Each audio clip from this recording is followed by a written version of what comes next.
The works was very quiet, save for the quiet grumbling of its single engine. Sir Handel was sulking.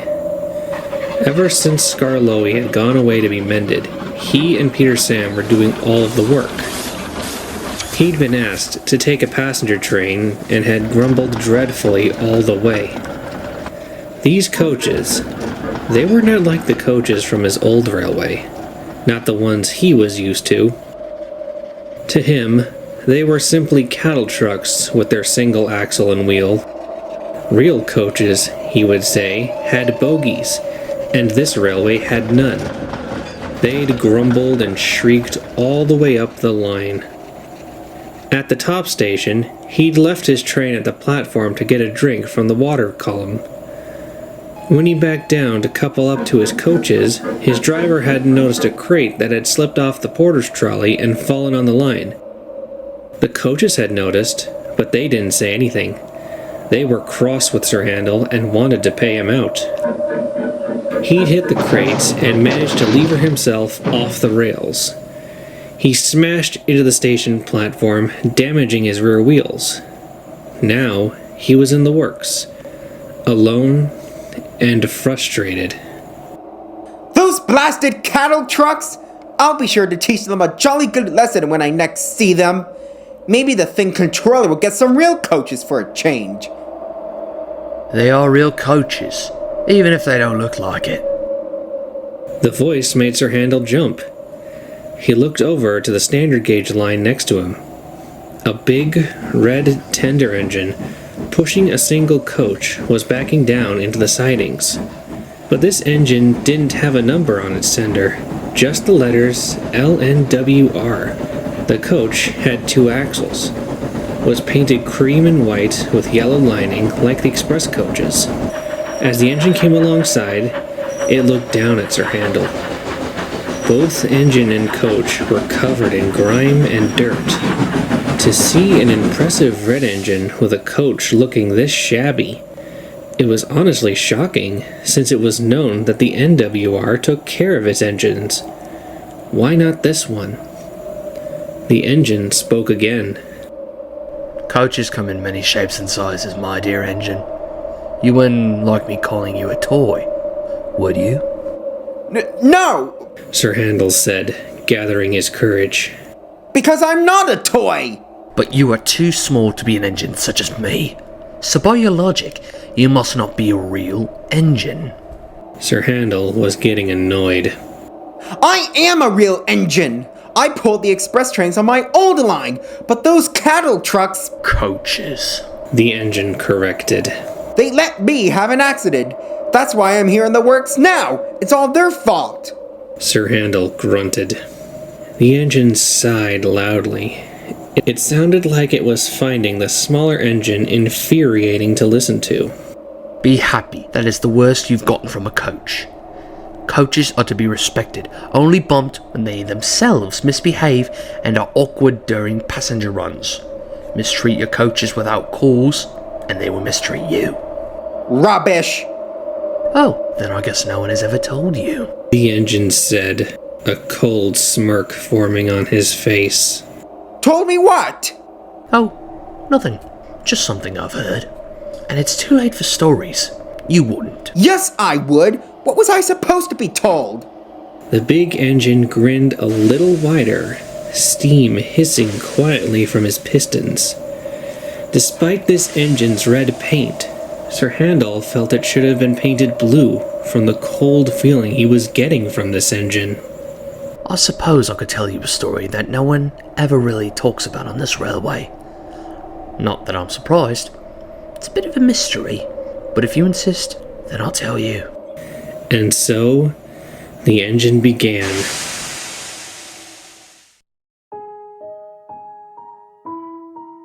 The Northwestern Railway had just been formed. The expansive line, reaching from Vickerstown to the end at Tidmouth, was going through a tough few years. The line's first 2 engines were too small to handle the workload. As such, the board of directors had brought many more engines on loan from other railways to help. And I'm sorry to say, Frictions existed as the loaned engines treated the resident engines quite poorly. Oi you, take me coaches and up to it, Hop to it yourself. I'm getting this train ready. Thomas scoffed. Typical little shunter, no sense of duty. Late again! I thought you were supposed to be an express engine. Another engine wheeshed as Edward clanked into the station. Don't blame me. It was a faulty signal. Edward huffed, out of breath. Of course, it's always something else. You wouldn't have this kind of mess on the GER if the board of directors had any sense of progress. They'd allow head office to oversee everything. Another engine was a large Clawton from the LNWR. This engine had glistening red paint with black side plates. This engine, named Afton, was more picky about the kinds of coaches he was given. He saw all the old single-axle Victorian rolling stock as relics. Like the other visiting engines, he was absolutely appalled at the idea of pulling goods trains, because to see a grand engine such as him doing so was an insult. One morning, Afton huffed into the station. He was to be pulling the local stopping service today. But as he neared the station, he hissed angrily as he saw the coaches he'd been given. He was given the small single-axle coaches. While they were painted in the NWR cream and dark green, they were smaller and older than the bogie coaches given. What's this? I'm pulling this ghastly groaning train today? The indignity of it all! Just be happy you have a train to pull at all. Thomas hissed as he pushed the coaches up. I've had to hunt the yards for extra coaches. Then you can jolly well take these coaches away and bring me some proper coaches. I'm busy. Take them or leave them. Thomas huffed and hurried away into the yards before Afton could say anything more. Come on, old boy, let's get this over with, Afton's driver sighed. The coaches groaned as Afton backed up to them. They had heard what Afton had called them and were not happy. Who is this rude engine? Asked the lead coach. An improper engine if he's pulling us, said another. I'd rather be pulled by Edward or even Thomas. At least they are proper engines who know how to treat coaches right, the brake coach added. Shut up! I am a proper engine. Better than Tiny Thomas or Old Iron Edward. Now come along! The guard's whistle blew and Afton huffed out of the station in a rage. His face was almost as red as his paint. As Afton raced down the line, the old coaches groaned and creaked. They were older and were not used to running at express train speeds. They tittered nervously as they rolled along. Slow down! Slow down! They wailed. Shut up! Shut up! Afton barked back. Just then, the brakes on the train came on.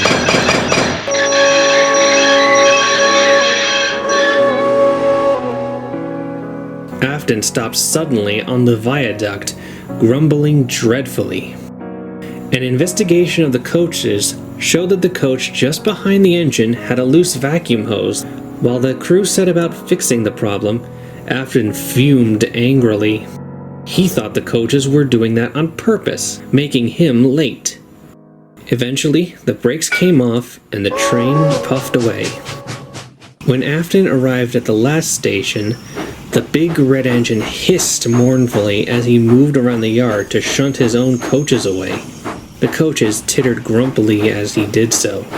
At last, the journey is over, one said. I felt like my windows were going to fall out, said another. At least you two were further away from him than I was. I had to endure his groaning all the way here, said the lead coach. It would have been better if you'd not decided to hold me up, you rotten old antique. What? You blame me for that? That was your fault. Pull the other one, you horrid thing. It's not my fault you don't know how to pull coaches, you rotten red sausage. Afton quickly lost his temper.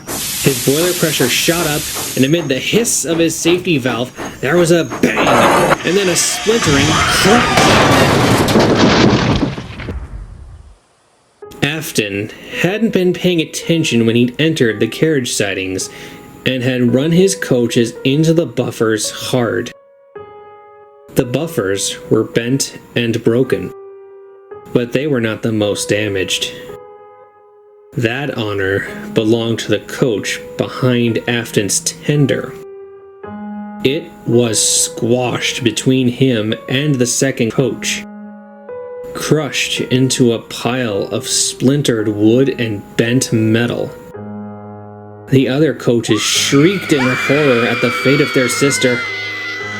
Afton just sniffed indignantly. This is what you get for being weak, old antiques.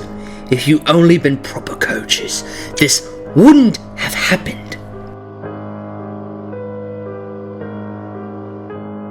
The directors were not happy with Afton's carelessness. One of them, a man named Topham Hatt, spoke the most severely. If you were our engine, I'd send you away. Afton just sniffed. He didn't care at all. He watched as the broken coach was loaded into some trucks to be taken away. The other coaches were silent during the whole process. After a while, Afton just smirked and backed away to the sheds to rest. Afton's driver was assigned to another engine to learn how to properly handle coaches, and Afton himself was shut up in the shed for a few weeks before the directors allowed him to pull Trainz again. The other visiting engines were the only ones to show any sympathy for his careless handling. During his stay in the shed, a new train was offered by the Northwestern Railway. It was a late-night train that offered an express run to Tidmouth, called the Midnight Special. The bigger tender engines enjoyed the job immensely. The idea of a non-stop run from one end of the island to the other under the stars made them feel very important. Soon it was Afton's turn to pull the Midnight Special. About time I had a named train of my own to pull, and with proper coaches, and no less. The only thing better would be the express, he said loudly. The other engines just groaned. They ignored the big red engine's boasting until he left the shed. Afton puffed into the station, bubbling with excitement as he coupled up to the lead coach. He was so excited that he never looked back once at the rake of coaches he was pulling. No one noticed the coach closest to the engine didn't belong in the consist. It was painted cream and green, just like the Express. But it was smaller and had no bogies, just 2 axles. It was filthier and didn't look like a coach belonging on a prestigious train such as the Midnight Special. The guard blew his whistle and the train set off. Over the sound of the engine puffing, there was a loud groaning noise that came from the lead coach. It sounded like it hadn't been oiled in a long time. Soon, the express passed under the signals and was gone in a cloud of steam.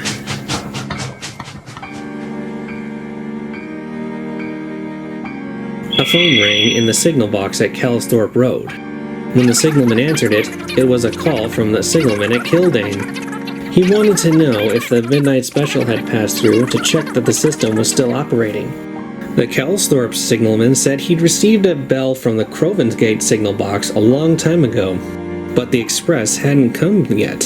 He checked his watch. The express was running half an hour behind. Just before the signalman could hang up the phone to call Crovansgate to send a work train to check the line, there was a knock at his door. He opened it to see the Midnight Special's guard standing there, panting heavily.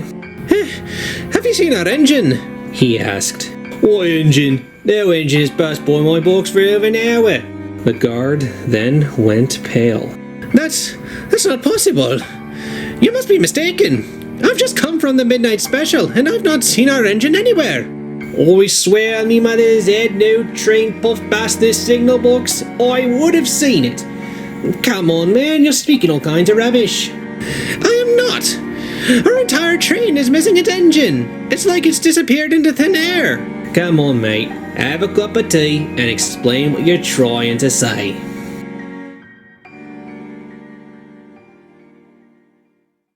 A works train was soon dispatched from Croven's Gate.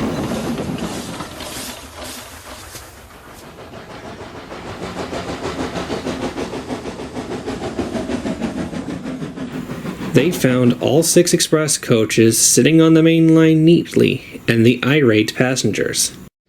From passenger testimony, they said one moment the train was rolling along smoothly, then, after the tunnel, the train went slower and slower until the coaches ground to a halt.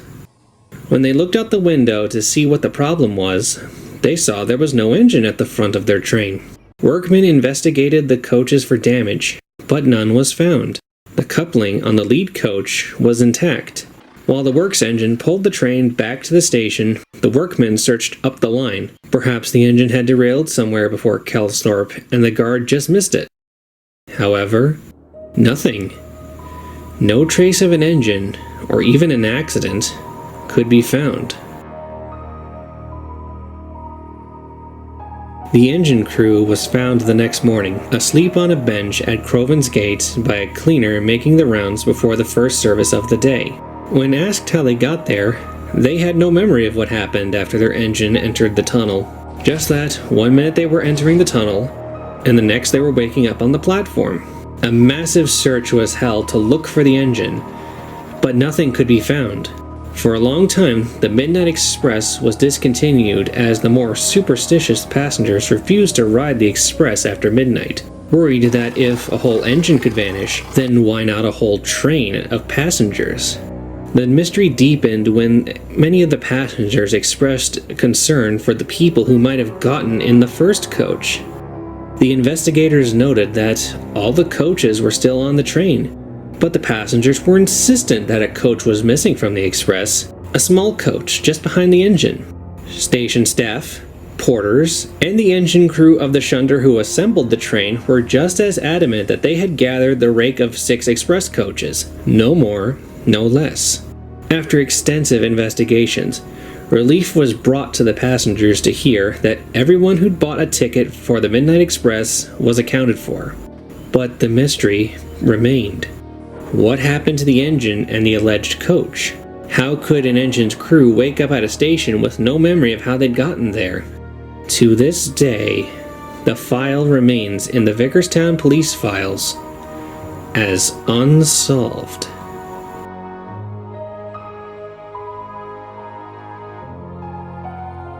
And that is the end of the story as the wider public knows, though there have been tales of engines seeing this Afton puffing along the line in the distance with a single coach behind him. But no one can be certain what they saw was real or not. The engine finished. Sir Handel stared up. His frames felt as cold as ice. He gulped and began to rally his courage. Preposterous! I've never heard of such a thing! Are you calling me a liar? The big red engine asked, glaring down at the smaller engine. No! I'm not! I'm just saying that just doesn't happen! Ghosts don't exist, and coaches certainly can't do that either! The big red engine looked down at Sir Handel before sniffing and looking up. Even without the engine looking down, his voice still made Sir Handel shudder. Deny it all you want, little engine, but heed my warning. Even something as humble as a coach does not take kindly to be mistreated. They have their ways of getting even, and a simple matter such as death won't offer protection from retribution. Whatever, big engine. Anyways, it's late and... I have a name, you know. You impudent little blue bug. Oh? And what is that then? Afton. Suddenly, the coach creaked loudly. The red engine, Afton, gave a heavy sigh. I've rested long enough. I must be going. We must keep time, you know. Sir Handel blinked as his own words echoed back at him. The big engine hissed steam and slowly pulled out of the sidings, the coach creaking and groaning as it was dragged behind. Soon it vanished beyond the gloom of the yard lights and was gone. Sir Handel thought about the story for a moment before he sniffed. That engine's talking a lot of nonsense. Before long, he closed his eyes and fell asleep. Sir Handel's repairs didn't take too long, so he was soon back to pulling trains. His first job was to pull a passenger train, because Peter Sam was up taking slate from the quarry. He clanked crossly to the yard and coupled up to the coaches before dragging them to the platform. Gordon was waiting there. What's got your pistons in a fizzle this morning? He asked as Sir Handel hissed mournfully into the station. It's these wretched coaches. They let me have an accident the day before, and then last night, some stupid red engine talks nonsense about taking care of them. James wouldn't know how to take care of coaches, being a mixed traffic engine. Gordon huffed indignantly. James? No, I'm talking about that other red engine. Gordon raised an eyebrow. We only have one red engine. We don't have another red engine. Yes, you do. Afton. Afton? Now that is a name I have not heard in years. Why is that? He worked on our line for a while, even after I came to Sodor. Then one day, he was just gone. People said he just vanished, but I think he was just sent away after he left his coaches on the main line. Good riddance. Now it was Sir Handel's turn to be confused. But I saw him last night. My dear engine, Afton has never been on this island for almost 32 years, let alone been seen since. Just then, the guard's whistle blew, and the big blue engine huffed away, leaving Sir Handel with his thoughts. How could he see an engine that hadn't been on Sodor in so long? Then he remembered the story. A sudden chill ran down his saddle tanks as it all became too clear. It wasn't possible, indeed, to see an engine that hadn't been on Sodor in so long, and in such a shabby condition. Unless it hadn't really been there. The guard's whistle blew, and Sir Handel puffed away with the coaches, without so much as a complaint. Sir Handel has become a more even-tempered engine since then. Though he does still grumble about doing extra work, he has never used the words cattle trucks in the presence of the coaches again. The coaches, for their part, have just left the reason for the change alone. Why ruin a good thing, they say. Though on certain nights, just after midnight, the sound of an engine puffing past with one coach in tow can be heard. A flash of red can be seen, and then in a blink of an eye, the engine is gone into the night. Gone without a trace.